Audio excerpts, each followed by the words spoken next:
Nú þú ert komið góðan samning hjá Nike, gefur kannski ágætt í aðra hönd en það fylgir líka svona að þú ert orðið bara hálfgert andlit Nike í crossfitinu, ferð út og fórst einhvern til Boston í stóra myndatöku, Barcelona núna nýlega. Hvernig þetta? Þú á svona setti, þá ertu kannski trýtuð bara eins og kvikmyndastjarna með hann? Það bara, ég bara einhver prinsessa, sko. Þetta var svolítið skrítið í fyrst skipti sem ég fór í myndatöku á Nike. Þá var ég bara með eina manneskju sem reymdi skóna mína. Svo voru 2 manneskjur að gera í hárið mitt. 3. manneskjan var að passa það að buxurnar voru aldrei krumpað. 5. manneskjan var að farða mig og 7. manneskjan var alltaf að spreyja svita á mig. Svo ég var bara með 6 manneskjur að elta mig út allt og þetta var eiginlega svolítið ótrúlegt. Það ekki súrrealist bara? Jú, ég var alveg, þetta eru þau að trýta mig svona vel, þetta var bara fáránlegt og ég var bara með mitt eigið hjólhýsi og ég gat valið hvaða mat sem ég vildi, þau myndi bara redda því og þetta var eiginlega bara svona óraunverulegt. Nú kom skemmtilega auglýsing á dögunum frá Barcelona, segðu mér aðeins frá því, hversu langt ferli er svona auglýsing? Herri, þessi auglýsing tók alveg 3 daga og á laugardeginum þá var ég í myndatöku í 16 klukkustundir og það var þetta tekur smá og þurfa að æfa hann á milli líka, tekur ennþá meira á, en þetta er ógeðslega gaman eftir á. Að sjá þetta, ég maður bara hvað ég var orðin smá stressuð fyrir svona langri myndatöku, en það er bara að hugsa svo ótrúlega vel hann að þetta er eiginlega bara ótrúlega gaman. En ég geti aldrei verið módel, ég get alveg viðurkennt það. Nei, það er alveg erfitt líf. Já, það er alveg erfitt líf. Ja.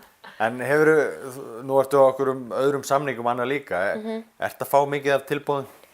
Já, en mér langar bara ekki í fleiri tilboða því að fylgir ég alltaf ef þú ert með marga samninga og þá líka góða samninga þá þarfst þú að gefa þér tíma fyrir fyrirtæki líka eða þú vilt gefa þér tíma fyrir manneskju eða fyrir fyrirtæki sem er að styrkja þig og ég er núna styrkt af 5 frekar stórum fyrirtækjum og það er bara meira en nóg. Þú lítur yfir ferilinn einhvern veginn. Hverju viltu hafa á Orka þá? Svona markmið mitt fyrir fyrstu heimsækjuna var bara að sýna það að þú þarft ekki að hafa verið íþróttamanneskja allt þitt líf til þess að ná langt í íþrótt. Og ég vil bara sanna það fyrir öllum. Að ég var örugglega minnst, ef þú spyrð einhvern sem var í Njarðvíkurskóla með mér hvernig ég var í íþróttum og allt svona, ég meina ef það var bíptest og tók ég eina ferð og svo bara nennti ég sig ekki meira. Ég var aldrei þessi íþróttastelpa og ég held að það hefur bara komið flest öllum á óvart hvað ég hef náð langt og það er bara með harðri vinnu og ákveðni og ég myndi segja það að það geta allir náð langt ef þeir bara set their minds to it. Ertu einmitt að hugsa það svona stundum, einmitt að þú varst svona áðurlöt og allt það, ertu svona að sanna þig bara stanslaust fyrir fullt af fólki? Ég svona reyna það, ég svona sýna það, það er svo margir sem hugsa það, eru með það sjálfsálit á sjálfum sér bara að ég hef alltaf verið feita manneskja en ég er aldrei að fara að vera þessi íþróttamanneskja. En þá getur hort á mig, ok, ég náði að breyta mér alveg. Þannig að... Þú ert greinilega, það er oft talað um fólk sem er bara náttúrulegir íþróttamenn, ertu sammála því, þú sért bara náttúrulegt talent svolítið í þessu, en náttúrulega hörð vinnaði baki og allt það. Ég myndi segja að ég sé mjög heppin með gen. Bara við öll systkinin erum alveg mjög sterk og allt svona, en þau eru kannski meira í skóla og ég kannski meira í íþróttum, en ef að, bróðir minn hefði farið í crossfit þá hefði hann orðið mjög góður. Hann fór með mér í ræktina, eða var í ræktina yngur 3 vikur og var komin í ég veit ekki, 100 kíló í back 5 sinnum, sem er bara fáránlegt fyrir manneski sem hefur aldrei verið að æfa á þér. Þannig að við erum öll svolítið svona genetísk, en ég myndi segja að það hefur hjálpað mér alveg mjög mikið, en líka bara að vera ákveðin og vera með ákveðin markmið. Svona að lokum einmitt, þegar þú munt þá setja skóna á hilluna, hvað viltu þá að hafi gerst á þínum ferli í crossfitinu?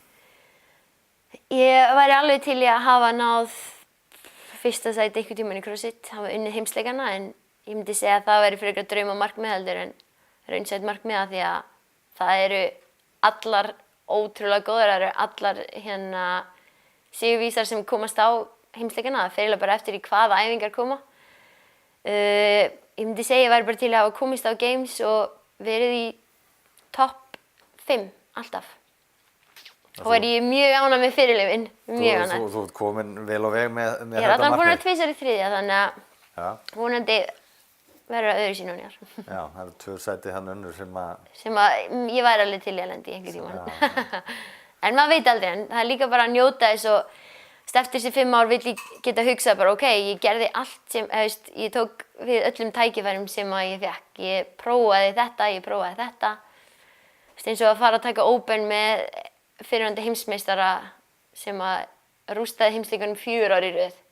Það er ekki allir sem fá þetta tækifæri.